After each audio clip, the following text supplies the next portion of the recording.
Not a real car, ये एक full size scale model है।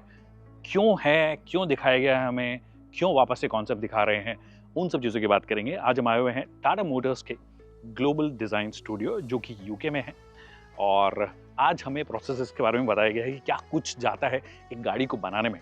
पर इंपॉर्टेंटली जो ज़्यादा इंपॉर्टेंट चीज़ है वो ये है कि टाटा कर्व में क्या कुछ आपको मिलने वाला है, उसके बारे में मोटी मोटी सारी चीज़ें हमें पता पड़ गई है।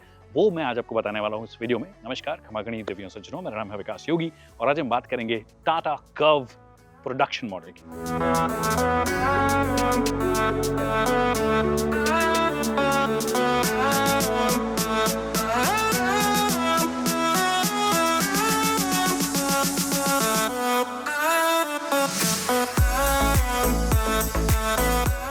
It's not a real model, जैसे मैंने आपको बोला था, क्योंकि ये टेक्निकली एक बड़ा स्केल मॉडल जब आप बनाते हो फुल साइज का वो है। दैट मीन्स काफ़ी 3D एलिमेंट्स जो हैं वो आपको यहाँ पे लगा के दिए हैं, फिर साथ में हार्ड फोम का इस्तेमाल किया है, और ये जो कलर्स वगैरह है जो आप, इनफैक्ट जो इंटरेस्टिंग चीज़ है एक मेजर स्केल मॉडल के लिए, ये जो आप सारे कर्व्स और क्रीजेस और ये शेड्स जो देख रहे हो, इनफैक्ट ये पूरे इस पे, ये पूरा डिज़ाइन प्रोसेस का हिस्सा है। ये रियल शेड नहीं है, रियल शैडोज नहीं है, इन्हें बनाया जाता है जिससे कि वो एक रियल कार की जैसे लगे। तो वेरेवर आई टच, टेक्निकली ये पीओपी आप बोल सकते हो कि उससे बना है। फोम जो होता है उसके ठीक ठाक मोटाई जो है वो रखते हैं, और उसके बाद में जो शेप्स हैं वो आपको बनाया जाता है।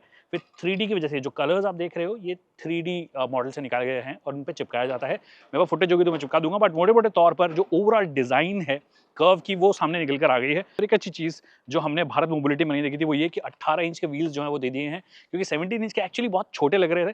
मुझे लगता है कि अभी भी ठीक ठाक गैप है, बट थोड़ा सस्पेंशन ट्रैवल भी इनको रखना था तो उसकी वजह से इन्होंने दे दिया है। बाकी एलॉय व्हील्स का डिज़ाइन एक आइस जो वर्जन है उसमें ऐसा वाला होगा, ईवी के लिए थोड़ा सा अलग होगा जिसके पिक्चर्स मैं आपको यहाँ पे लगा दूंगा। बट मोटे मोटे तौर पर एक लंबी कार बनाने की कोशिश की है। नेक्सॉन का जो X1 प्लेटफॉर्म है उसी को मॉडिफाई किया है, लंबी किया गया है, 4.3 मीटर से ज्यादा लंबाई है और 2750 mm इसका व्हील बेस है। That means it's gonna be a long car. और अच्छी बात यह है कि जो आइस का प्लेटफॉर्म है, जो X1 का मॉडिफाइड मैंने बोला, पर ईवी का जो प्लेटफॉर्म है वो होगा इनका एक्टी ईवी प्लेटफॉर्म। तो एक्टी ईवी पैरेलली ये लोग डेवलप करते हैं और ये डेवलप करते हैं साथ में। It's not a hybrid platform, it's a born electric जो एक्टी ईवी है, बट ओवरऑल देखने में कूपे एसयूवी शेप जो कि ये क्लेम करते हैं। हम यूजुअली एक्सपेंसिव लग्जरी कार्स में ये चीज़ देखते आए हैं। फिर आप BMW की बात कर लीजिए जिन्होंने शुरुआत की थी, फिर मर्सिडीज की बात कर लीजिए या लैम्बोर्गिनी की बात कर लीजिए, बहुत सारे ब्रांड्स हैं। बट मास स्केल पर जो पहला लॉन्च्ड मॉडल होगा वो ये होने वाला है। उसके बाद में सिट्रोन का बसॉल्ट भी आने वाला है। डसॉल्ट भी बोल सकते थे एक्चुअली, वो फ्रेंच है बट ओवरऑल अगर आप डिज़ाइन देखोगे तो either you will like it और you will not like it. Me personally I don't like the coupe SUV style, but लोगों को पसंद है, इसी वजह से इन्होंने किया है। ये connected sort of tail lamp जो दी गई है, ये रिप्रेजेंटेशन है, जल नहीं रही है क्योंकि ये रियल मॉडल नहीं है। जैसे मैंने बोला, एक चीज़ जो अच्छी लगी मुझे, जहाँ तक मुझे याद है भारत मोबिलिटी में कुछ ज़्यादा ही झुकी हुई लगती थी, ये थोड़ी उठी हुई लग रही है। और ग्राउंड क्लियरेंस की अगर बात करोगे तो अच्छा खासा ग्राउंड क्लियरेंस है। It's more than 200 mm, I think 210 mm के आसपास है, विच इज़ अ लॉट। और उसी वजह से थोड़ी सी अजीब लगने लग जाती है जब कूपे एसयूवीज की बात करते हो, क्योंकि ड्रॉप जो है वो ऑलमोस्ट सेडान्स के जैसा होता है और हाइट और बाकी सारे प्रोपोर्शंस जो है वो एसयूवीज के जैसे होते हैं। इसी वजह से वो थोड़ा ऊपर नीचे जो चीज़ें नजर आती हैं। बट फीचर्स की अगर आप बात करोगे, 18 इंच के व्हील्स मैंने आपको बता दिए, 360 डिग्री कैमरा इसको मिलेगा, और रेडार बेस्ड मॉडल मिलने वाला है। एडास लेवल 2 आपको यहाँ पे मिलेगा। ये ओपन ग्रिल जो है ये सिर्फ आइस में आपको नजर आएगी। इनफैक्ट नीचे जो रेडिएटर ग्रिल है ऑफ कोर्स क्योंकि दिया जाता है, ईवी को भी थोड़ा बहुत मैं आपको दिखा दूंगा। बट देखने में स्पेशली फ्रंट 3/4 जो है, अगर आप इस गाड़ी का देखोगे, मुझे पर्सनली वो ज़्यादा अच्छा लग रहा है instead of if I look at it from the side. But वो मेरा पर्सनल अपना ओपिनियन है कि मुझे कूपे एसयूवीज या एसयूवी कूपे जो डिज़ाइन है वो पसंद नहीं आते हैं। अब फीचर्स की बात करें तो वही जो इंटीरियर है, जो स्टीयरिंग व्हील है, वो भी आपको टाटा नेक्सॉन में भी वही मिलता है, और अब तो सफारी हैरियर में भी वही मिलता है, वो चीज़ मिलेगी। एक बड़ी 12 इंच की टच स्क्रीन दी गई है। फिर डिजिटल आपका इंस्ट्रूमेंट क्लस्टर आपको मिलने वाला है। उसके अलावा इलेक्ट्रिक एडजस्टमेंट जो है वो आपको दोनों साइड में, दोनों जो पैसेंजर्स उनको मिलेगा। पीछे जो हैं सीट्स वो भी एडजस्टेबल होंगी, जो कि स्पेस ओपन अप करेगी। अब इन्होंने ऐसा बोला कि although it's a coupe SUV, coupe SUVs में आपको थोड़ा क्लस्ट्रोफोबिक फील होता है, क्योंकि आप अंदर जब बैठते हो तो गाड़ी झुकती है, क्योंकि ये ड्रॉप जो है। बट उन्होंने बोला कि हमने काम किया है, कार्व्ड उसे किया है, जिसकी वजह से हेड स्पेस अच्छा मिलेगा। बट अगेन जब बैठेंगे तब उसके बारे में बात करेंगे। जो पिक्चर्स है उसमें आपको जो चीज़ नज़र आ रही है, फ्लश टाइप के डोर हैंडल्स है, सिर्फ कॉन्सेप्ट तक नहीं, फाइनल मॉडल पे भी पहुँच गए हैं, जो कि एक अच्छी बात है। बाकी क्या बचा? बाकी इंजन की अगर आप बात करोगे तो 1.2 लीटर का जो जीडीआई इंजन हमने शायद 2 साल या 3 साल पहले जो एक्सपो में देखा था, वो आने वाला है, which is way more powerful, 125 PS. हालाँकि बीएचपी मतलब ब्रेक हॉर्स पावर की बात करोगे तो उसमें बहुत ज़्यादा नहीं है। इनका 1.2 लीटर जो ऑलरेडी भी 3 सिलेंडर टर्बोचार्ज इंजन आता है, उसके अंदर ये लोग 120 पीएस और 170 एनएम करते हैं। बट यहाँ पे टॉर्क जो है उसको बढ़ाया गया है, 225 एनएम का टॉर्क है, व्हिच इज़ ऑफ कोर्स इसको रिक्वायर्ड है।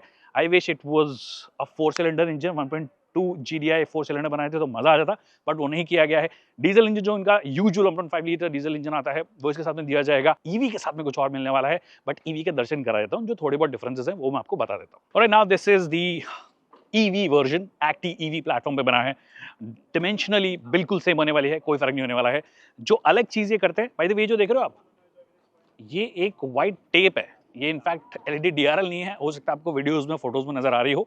और ये जैसा इन्होंने पंच के साथ में किया था, वही किया गया। आई विश इसको साइड में मूव कर देते तो थोड़ा कैरेक्टर आ जाता। सियरा की मैं फोटो आपको दिखाऊंगा। सियरा में फ्रंट में चार्जिंग नहीं है अभी तक, आगे का पता नहीं है, पर साइड में जो चार्जिंग है उसकी वजह से एक डिफरेंशिएट करती है। यहाँ पे वो चीज़ नहीं नजर आती है। फिर आपको क्लोज ग्रिल ऑफ कोर्स मिलती है, रेडिएटर ग्रिल भी क्लोज की गई है, एडास वेडास चीज़ें इसमें मिलेंगी। This particular colour I think it will be exclusive to the EV जो है। बाकी एलो व्हील्स जो हैं 18 इंच के रहने वाले हैं, बट जो डिज़ाइन है वो अलग होने वाला है। It's more of EVish of course. अगर आप मुझे पर्सनली पूछोगे कि दोनों में से कौन सी अच्छी है, देखिए दोनों एग्जैक्टली सेम ही लगती है। बस फ्रंट जो है कंपैरेटिवली आइस में, क्योंकि लेसर एलिमेंट्स हैं, वो ग्रिल टिपिकल आपको नहीं देनी होती है, तो वो ज़्यादा क्लीन नज़र आता है। बट कुछ कुछ चीज़ें हैं, जैसे कि ये वाला जो पोर्शन है, हमने कॉन्सेप्ट स्टेज में भी देखा था, यहाँ पे भी देखा है। This is also claim model by the way. और ये जो आप देख रहे हो, ये गंदगी थोड़ा सा ज़्यादा अट्रैक्ट करता है। Piano black finish, I don't know why cladding में दिया जाता है, बट शायद वो ओवरऑल लुक देने की वजह से ये चीज़ें की गई है। बाकी देखने में कोई फ़र्क नहीं है। ये पर्टिकुलर कलर जो है, ये ईवी एक्सक्लूसिव रहने वाला है, व्हिच इज़ नाइस। इल्यूमिनेटेड लोगो जो है वो आपको यहाँ पे नज़र आता है। कनेक्टेड वगैरह सारी चीज़ें, डिज़ाइन लैंग्वेज में एक्चुअली कोई डिफरेंस है नहीं, but of course faster acceleration is what you can expect in an EV than an ICE, despite the fact कि इन्होंने नया इंजन लगाया है। बट ओवरऑल आई थिंक अच्छा रहा हमारा ये पूरा दिन, जिसमें हमने देखा कि डिज़ाइन जो है वो एक टेक्निकल चीज़ है। लुक्स जो होते हैं वो सब्जेक्टिव चीज़ होती है, बट डिज़ाइन जो है वो टेक्निकल चीज़ है। उसके अंदर आप अर्गोनॉमिक्स देखते हो, उसके अंदर आप कितने गैप्स आपके नज़र आ रहे हैं, कहाँ पे क्या कंसिस्टेंसी रखनी है, कहाँ पे क्या नहीं रखना है, वो चीज़ों को ध्यान में रखा जाता है। और एक बोलते हैं ना कि स्केच स्टेज से लेकर फिर आप क्ले मॉडलिंग करते हो, फिर आप 3D मॉडलिंग करते हो, फिर आप हार्ड फॉर्म वर्जन में जो मैंने आपको दिखाया आइस वो आता है। तो ओवरऑल एक इंटरेस्टिंग दिन रहा हमारा आज इनके यूके डिज़ाइन सेंटर में, and overall I enjoyed it. I hope इससे रिलेटेड जितनी भी इन्फॉर्मेशन आपको मिल गई होगी। लॉन्च जो है अगस्त में होने वाला है, 7 अगस्त को इसका लॉन्च होगा। प्राइसेस में मेरे को उम्मीद है कि क्रेटा जो इसका सीधा राइवल होगा उससे कम ये रखेंगे, और रखना भी चाहिए, क्योंकि वहाँ पर आई थिंक इंजन ऑप्शंस अभी भी थोड़े से बेटर हैं इसके कंपैरिजन में। वहाँ पे 1.5 लीटर का टर्बोचार्ज इंजन आपको मिलता है, which is a 4 cylinder engine. यहाँ पे 3 सिलेंडर ही मिलने वाला है। पावर आउटपुट बढ़ गई है, बट आई विश थोड़ा सा और एक आध कदम बढ़ाते ही एक बढ़िया 4 सिलेंडर इंजन बना देते टर्बोचार्ज, तो मजा आ जाता। एनीवे, आई होप आपको वीडियो पसंद आएगा। वीडियो पसंद आए तो इसे लाइक करना और शेयर करना ना भूलिए। अगर कोई सवाल हैं जो कि रह गए हैं तो आप कमेंट सेक्शन में पूछ सकते हो, हम उसका जल्द से जल्द जवाब देंगे। बाकी अगर आपको चाहिए कि डिज़ाइन स्टूडियो पे कैसे गाड़ी स्केच से लेकर एंड तक बनी है, उस पे एक डेडिकेटेड वीडियो चाहिए तो प्लीज़ मुझे बताइए। फुटेजेस हैं, बैठ के बात करेंगे, ढंग से समझाएंगे। Thank you so much people for watching this video.